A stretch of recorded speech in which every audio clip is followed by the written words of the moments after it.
नमस्कार दोस्तों, स्वागत है आपका हमारे चैनल पर। आज हम बात करेंगे एक ऐसे विषय पर जो न केवल आध्यात्मिक दृष्टि से महत्वपूर्ण है, बल्कि हर इंसान के जीवन से भी जुड़ा हुआ है। हम बात करेंगे कलयुग के अंत की। क्या सच में कलयुग समाप्त होने वाला है? क्या ये दुनिया विनाश की ओर बढ़ रही है या फिर ये सब सिर्फ मिथक हैं? आइए जानते हैं विस्तार से पुराणों और शास्त्रों के अनुसार। नंबर 1, युगों की परिभाषा। हिंदू धर्म में समय को 4 युगों में बांटा गया है। 1 सतयुग, 2 त्रेता युग, 3 द्वापर युग, 4 कलयुग। इन चारों युगों का एक चक्र होता है जिसे चतुर्युग कहते हैं। सतयुग सबसे पवित्र और श्रेष्ठ युग था, जहां धर्म की स्थापना पूर्ण रूप से थी। त्रेता युग में धर्म 3 पायों पर खड़ा था और धीरे धीरे अधर्म का प्रवेश हुआ। द्वापर युग में धर्म और अधर्म का संतुलन था और अब हम हैं कलयुग में, जहां अधर्म, पाप, लालच और अज्ञानता चरम पर है। नंबर 2, कलयुग की पहचान। श्रीमद् भागवत और विष्णु पुराण के अनुसार कलयुग की कई विशेषताएं बताई गई हैं। लोग केवल पैसे और भौतिक सुखों के पीछे भागते हैं। धर्म का पतन हो जाता है। माता पिता का सम्मान नहीं किया जाता। झूठ बोलना, धोखा देना आम बात बन जाती है। रिश्वत, भ्रष्टाचार और अपराध बढ़ जाते हैं। साधु और संत भी स्वार्थ में पड़ जाते हैं। इन सब लक्षणों को देखकर क्या आपको नहीं लगता कि हम कलयुग के अंतिम चरण में हैं? नंबर 3, कलयुग की अवधि। पुराणों के अनुसार कलयुग की कुल अवधि है 4,32,000 वर्ष। भगवान श्री कृष्ण के पृथ्वी से प्रस्थान के बाद कलयुग की शुरुआत हुई, जो लगभग 3102 ईसा पूर्व मानी जाती है। इस हिसाब से अब तक लगभग 5100 से अधिक वर्ष बीत चुके हैं, यानी अभी भी कलयुग के लगभग 4 लाख वर्ष बाकी हैं। तो फिर सवाल उठता है, अगर कलयुग अभी खत्म नहीं हो रहा तो इतनी उथल पुथल क्यों हो रही है?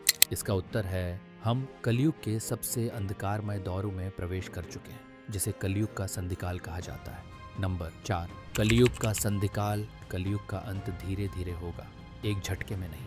पुराणों में वर्णन है कि अंत के समय मानवता पूरी तरह से पतित हो जाएगी। भय, युद्ध, महामारी और प्राकृतिक आपदाएं आम हो जाएंगी। लोग एक दूसरे का खून बहाने से भी नहीं डरेंगे। सभी धर्मों में भी यही संकेत मिलते हैं कि अंत का समय अराजकता से भरा होगा।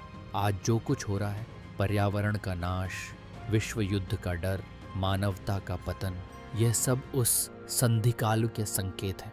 नंबर 5, कल की अवतार का आगमन। कलयुग के अंत में भगवान विष्णु का कल की अवतार ही होगा।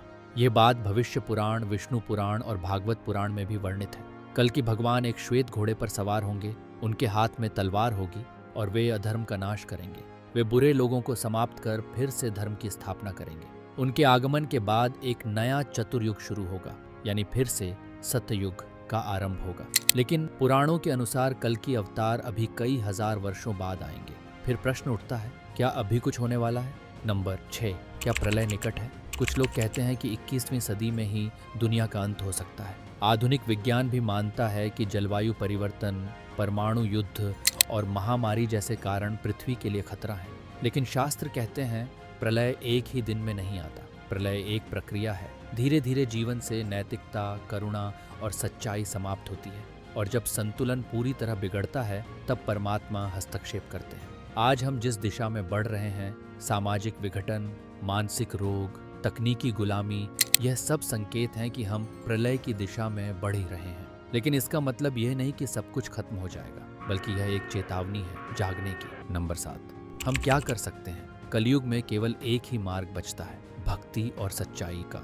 शास्त्र कहते हैं कलौ केवले नामधेयम, यानी कलयुग में केवल भगवान का नाम स्मरण ही मोक्ष का साधन है। सत्संग करें, सच्चे गुरु की शरण में जाएं, दान करें, माता पिता की सेवा करें, संयमित जीवन जिएं और सबसे महत्वपूर्ण, दूसरों के दुख में भागी बने। यही हमारे कर्म हैं जो हमें इस युग की नकारात्मकता से बचा सकते हैं। तो दोस्तों, कलयुग का अंत अभी निकट नहीं है, लेकिन हम उसके गहरे अंधकार की ओर जरूर बढ़ रहे हैं। अब ये हम पर है कि हम कैसे जीवन जीते हैं। क्या हम अंधकार में डूबते हैं या प्रकाश की ओर कदम बढ़ाते हैं? अगर आपको यह जानकारी पूर्ण लगा तो कृपया इस वीडियो को लाइक करें और अपने दोस्तों के साथ शेयर करें। हमारे चैनल को सब्सक्राइब करें ताकि ऐसी ही आध्यात्मिक और ज्ञानवर्धक जानकारियाँ आपको मिलती रहें।